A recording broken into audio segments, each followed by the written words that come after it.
দেখেন মূর্তিটা বানানো হয় পূজা করার জন্য, আর ভাস্কর্য বানানো হয় স্মৃতিচারণ করার জন্য।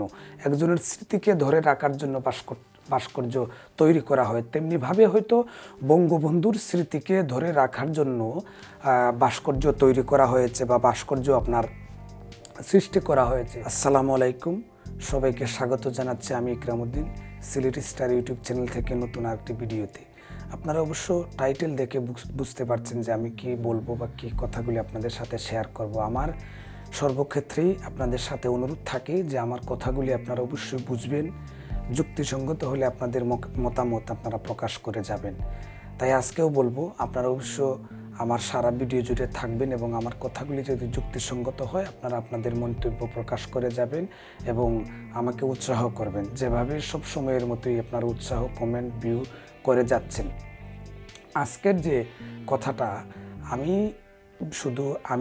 আমরা যখন ইউটিউব, ফেসবুক, বিভিন্ন গণমাধ্যম যখন আমরা খুলি বা ইউজ করি, যখন আমরা ইউজ করতে যাই তখনই কিন্তু একটা জিনিস দেখছি যে বাংলাদেশে ভাস্কর্য মূর্তি বঙ্গবন্ধুর মূর্তি এখানে লাগানো যাবে না, এটা করতে দেয়া হবে না। একজন আরেকজনকে হুমকি দিচ্ছেন, একজন আরেকজনকে মেরে ফেলার হুমকি দিচ্ছেন, একজন আরেকজনকে নদীতে ভাসিয়ে ফেলার হুমকি দিচ্ছেন। শরীরে যত সময় পর্যন্ত রক্ত থাকবে বঙ্গবন্ধুর ভাস্কর্য লাগানো দেয়া যাবে না। এখানে আপনাদের সাথে প্রথম অবস্থায় প্রশ্ন করি, আজ থেকে 20-25 বছর আগেও কিন্তু বাংলাদেশে ভাস্কর্য ছিল। যদি আমরা দেখি প্রেসিডেন্ট জিয়াউর রহমান সাহেবের ভাস্কর্য ছিল, এটাও কিন্তু অপসারণ করা হয় নাই। আমরা যদি দেখি সম্ভবত রাজশাহী বিশ্ববিদ্যালয়ের সামনে উলঙ্গ নারীর ভাস্কর্য দেখেছি, এটাও কিন্তু আমরা সরানো হয়েছে বা ভেঙে ফেলা হয়েছে, এটা কিন্তু আমরা দেখি নাই বা শুনি নাই। এই সমস্ত জিনিসগুলি যদি মূর্তি পূজা মানুষ করেই থাকে, মূর্তি পূজা হয়েই থাকে, তাহলে আমি আগেই বলছি কিন্তু আপনারা অবশ্যই আমার কথাগুলি বুঝবেন, তারপরে কমেন্ট করবেন।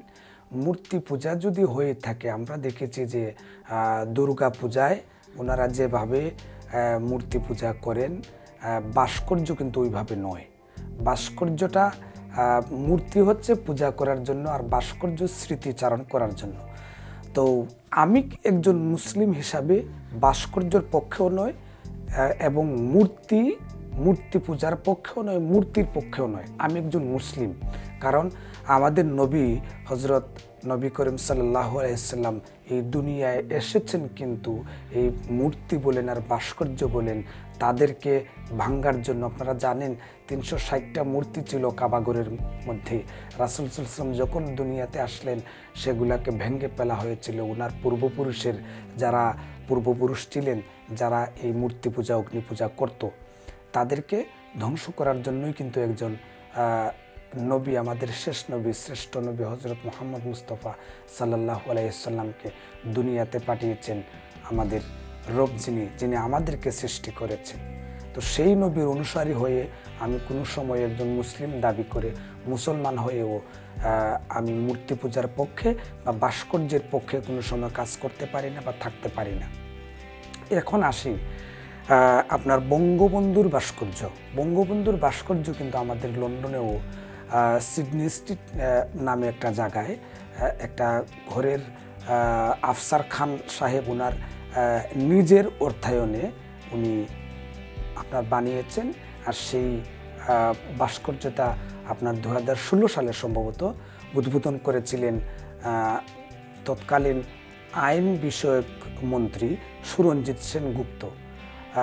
আপনারা ছবিতে অবশ্য দেখতে পাচ্ছেন, সেখানে আপনার আনোয়ারুজ্জামান চৌধুরী সাহেব ছিলেন, তারপরে বিভিন্ন গণমাধ্যমের ব্যক্তি এবং আওয়ামী লীগের কর্মরত ভাই বন্ধুরাও সেখানে ছিলেন।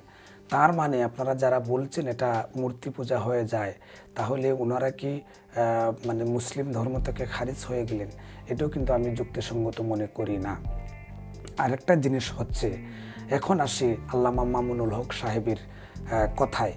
আল্লামা মামুনুল হক সাহেব বারবার কিন্তু বলেছেন, বারবার বুঝিয়েও বলেছেন যে দেখুন, আমরা কিন্তু বলছি মূর্তি এবং ভাস্কর্যের মধ্যে তফাৎ আছে এবং বেশ কম আছে।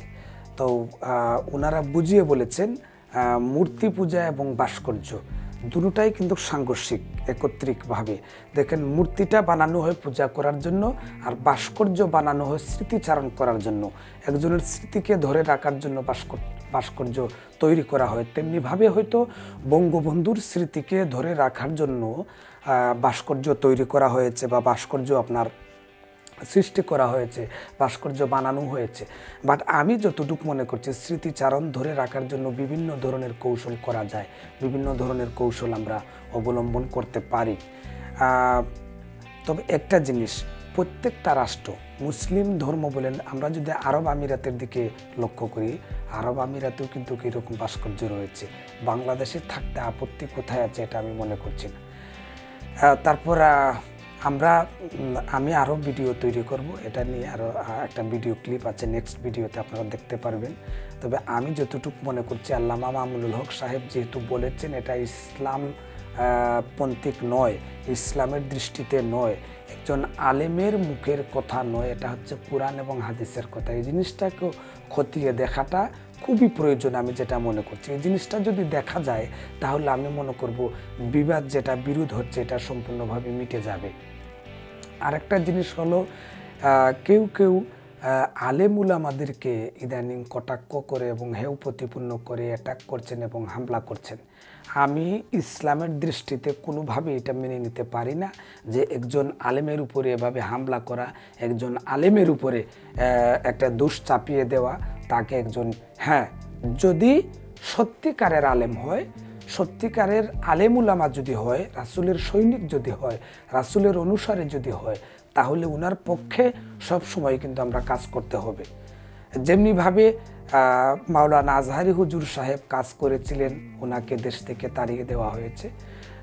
অনেকে ধারণা করছেন যে দেশ থেকে তাড়িয়ে দেওয়া হয়েছে এবং কেউ কেউ বলছেন উনি উনার ইয়ের মাধ্যমে চলে গেছেন। হয়তো আমি এতটুকু ধারণা করছি, আল্লামা মামুনুল হক সাহেব, আপনি যদি হয়তো এখানে স্তব্ধ না হন, তাহলে আপনি হয়তো বাংলাদেশ থেকে চলে যেতে পারেন। কারণ সিস্টেম এটা কিন্তু আমরা দেখে আসছি। আপনি মূর্তির পক্ষে বিপক্ষে কাজ করছেন, মূর্তির পক্ষে নয়, হাজার হাজার মুসলমান আপনার পক্ষে আছে। একটা জিনিস মনে রাখবেন যে আপনি বাংলাদেশ থেকে সরে যেতে এটা কিন্তু সময় লাগবে না, কারণ আমরা যে সিস্টেমটা দেখে আসছি এই সিস্টেমে কিন্তু কাজ হচ্ছে।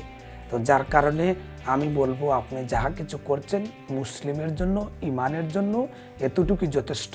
আর সামনে যাওয়াটা আমি মনে করছি না যে সঠিক হবে। আপনারা আবার মনে করবেন না যে আমি কোনো ধরনের হুমকি দামকি বা এই ধরনের কোনো কথা বলছি, এটা কোনো কথা না। কথাটা হচ্ছে এখানেই যে দেখুন, ইমান বাঁচাতে হলে বিভিন্ন মাধ্যম, বিভিন্ন কৌশল করে কিন্তু একদম সৃষ্টি থেকে চলে আসছে। উনি বলছেন ইমানের পক্ষে কাজ করছেন। আমরা যারা মুসলমান আছি ওনাকে সাপোর্ট করি, মামুনুল হক সাহেবকে সাপোর্ট করি। যারা ওনাকে হুমকি দিচ্ছেন, দামকি দিচ্ছেন, মেরে ফেলবেন, নদীতে ভাসিয়ে দিবেন, এটা কিন্তু আমি মনে করছি না কোনো যুক্তিসঙ্গত। তবে হ্যাঁ, আরেকটা জিনিস, ওনাদের পক্ষ থেকে কিন্তু বলছেন যে রক্তের বন্যা বয়ে যাবে। রক্তের বন্যা, আলেম উলামারা কোনো সময় রক্তের বন্যা বসাইতে পারেন না। এটা ইসলামের দৃষ্টিতে হয় না, ইসলামিক আইনেও হয় না, আমাদের মুসলমান ধর্মেও হয় না। কোনো সময়ও আলেম উলামা যারা আছেন, প্রকৃত আলেম যারা আছেন, তারা কোনো সময়ও রক্তের বন্যা বসাইতে পারেন না। তো এই জিনিসগুলা থেকে আমরা অবশ্যই বিরত থাকতে হবে। দেশ যেভাবে শান্ত সৃষ্টভাবে শৃঙ্খলাভাবে থাকে সেভাবেই কিন্তু আমাদেরকে কাজ করতে হবে। বঙ্গবন্ধুর ভাস্কর্য যদি সত্যিকারেই এখানে স্থাপিত করতে হয়, তাহলে কিছু নিয়ম কানুন আমি মনে করছি, যদি সত্যিকারে, আমি মানবো এটা কোনো কথা না, কারণ বঙ্গবন্ধুর স্মৃতিচারণ বিভিন্নভাবে আমরা করতে পারি, বিভিন্নভাবে আমরা করে যাচ্ছি। যেমন মনে করেন লন্ডনের কথা যে বললাম, ওনার ভাস্কর্য আছে, এই দেশের জন্য এটা রাইট আছে। বাংলাদেশে মুসলিম সমাজ আছে, আচ্ছা ভালো কথা। আরেকটা জিনিস মনে পড়ে গেল, মুসলিম 90% মুসলিম, আপনারা মানছেন না যে ভাস্কর্য থাকুক। যদি বাংলাদেশের অধিকারে আইন হয় যে সমান সমান অধিকার, দল মত নির্বিশেষে, কোনো ধর্মের সাথে কোনো নেই, মানব ধর্ম যদি শ্রেষ্ঠ হয়ে থাকে, তাহলে 10% হিন্দু ধর্মে আছে, হিন্দু ধর্মে তারা যদি আপনার মূর্তি পূজা করতে পারে, তাদের পক্ষে যদি রাইট হয়, তো তাদের থেকে হয়তো না ওই ভাস্কর্যটা রাইট হলো। এতে তো আমি বাধা বিপন্ন আসার কোনো কিছু মনে করছি না। হয়তো তাদের হিন্দু ধর্মের একজন না হয় বঙ্গবন্ধুর ভাস্কর্যটা এখানে স্থাপিত করলো, হ্যাঁ, কারণ না স্থাপিত যদি করে তাহলে তার পক্ষে চলে যাবে, তাহলে দেশের আইন হিসাবে, সমাজ হিসাবে, সমাজের আরেকজন জনগোষ্ঠী হিসাবে আমার তাকে সাপোর্ট করতেই হবে। এটা ধর্মে আছে, প্রত্যেকটা ধর্মে থাকতে পারে, যার যার ধর্ম তার তার কর্ম সে তার করবে, আমি এখানে বাধা দেওয়ার কোনো কিছু আসেও না যায়ও না। তাহলে আপনারা বলবেন মাননীয় প্রধানমন্ত্রী করছেন, এটা প্রধানমন্ত্রী যদি করেন তাহলে প্রধানমন্ত্রীর কাজ করতে হবে বৌদ্ধকে নিয়েও, হিন্দুকে নিয়েও, খ্রিস্টানকে নিয়েও, মুসলমানকে নিয়েও, প্রত্যেকটা ধর্মের মানুষকে নিয়েও প্রধানমন্ত্রী কাজ করতে হবে।